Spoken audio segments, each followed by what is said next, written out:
Hi friends, welcome to అత్తా కోడళ్ళ వంటిల్లు. ఈరోజు మనం ఇంట్లో ఉన్న అన్ని రకాల కూరగాయలతో కలగాయ కూర వండుకుందాం. చాలా బాగుంటుంది. అన్ని రకాల విటమిన్స్ కూడా మనకి దొరికినట్టు ఉంటాయి. పిల్లలకి ఇష్టం లేని కూర కూడా ఇలా వండితే తింటారు. ఒక 4 స్పూన్ల ఆయిల్ వేసుకోండి.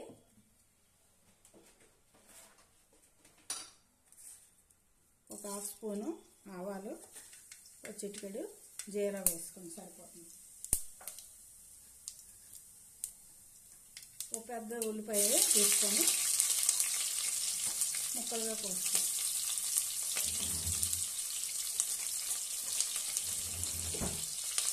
మీ దగ్గర ఏ కూరగాయలు ఉంటే అవి కొంచెం పెద్ద పెద్ద ముక్కలుగా కోసుకోండి.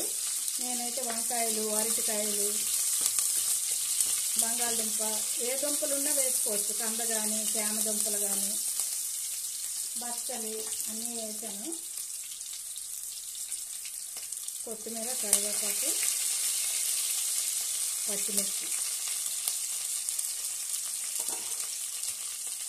ఇందులోనే 1 స్పూను అల్లం వెల్లుల్లి వేసుకోండి. చాలు.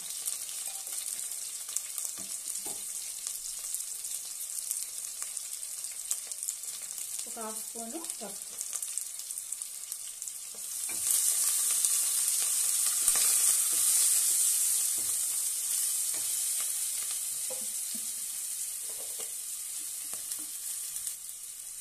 టేస్ట్కి తగినంత సాల్ట్ కూడా వేసుకోండి. ఇప్పుడు మనం పొటాటో అలా పెద్ద ముక్కలు కోసుకోవాలి. ములంకాయలు, స్ప్రింగ్ ఆనియన్స్ ఉంటే అవి కూడా వేసుకోండి. నా దగ్గర ఉన్నాయి, వేసాను. బచ్చలి, క్యాప్సికమ్, అరటికాయని అసలు తొక్కగా వేసుకోవాలి. తొక్క కొంచెం నల్లగా అయిపోయిందని నేను ఇలా కోసాను. పెద్ద ముక్కలుగా కోసుకున్నాను అరటికాయ. వంకాయలు కూడా ఇలా పెద్దగా కోస్తాను.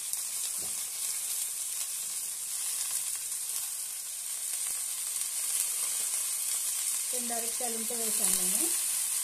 వంకాయలు ఒక 6 నుంచి 8 వరకు ఉన్నాయని వేసాను. మీ దగ్గర ఎన్ని ఉంటే అన్ని వేసుకోండి, పర్లేదు. ఒక 2 స్పూన్లు కారం.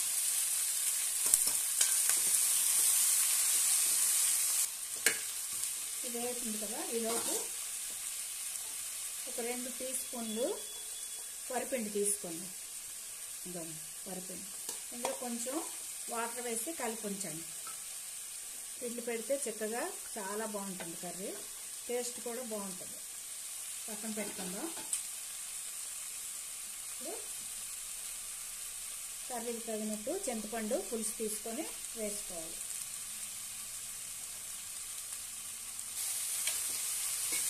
అన్నీ వేగాయి కదా. ఇప్పుడు చింతపండు పులుసు వేసుకోండి. అలాగే మనం కలిపి ఉంచుకున్న వరిపిండి నీళ్ళు కూడా వేసుకోండి. ఒకసారి ఉప్పు చూసుకొని చిన్న బెల్లం వేసుకోండి. ఇప్పుడు బాగా కలుపుకొని సాల్ట్, కారం అన్నీ కరెక్ట్గా ఉన్నాయో లేదో చూసుకోవాలి. కొంచెం సాల్ట్ చాలలేదు, కారం సరిపోయింది. ఆల్రెడీ మనం పచ్చిమిర్చి కూడా వేసాం కదా, ఉడికేటప్పుడు దాని కారం కూడా దిగుతుంది.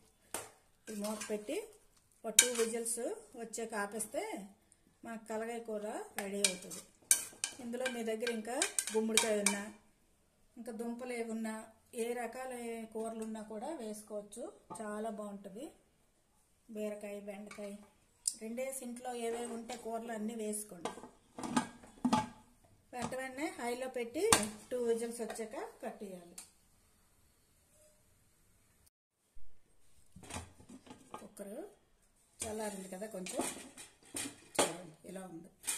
మీకు కొంచెం వాటర్ ఎక్కువగా ఉంటే ఒక 2 నిమిషాలు ఎగిరించుకోండి. నాకై సరిపోతుంది. ఇలాగే మాత్రం జారుగా దించితేనే చల్లారేసరికి బాగా ముక్కలన్నీ పీల్చుకొని గట్టిగా అవుద్ది. ఇప్పుడు డిష్ అవుట్ చేసుకోండి. చాలా బాగుంటుంది. మీరు కూడా ఈ కర్రీ ట్రై చేయండి. ఇంకా ఎక్కువ కూరలు ఉంటే వేసుకోండి, చాలా బాగుంటుంది.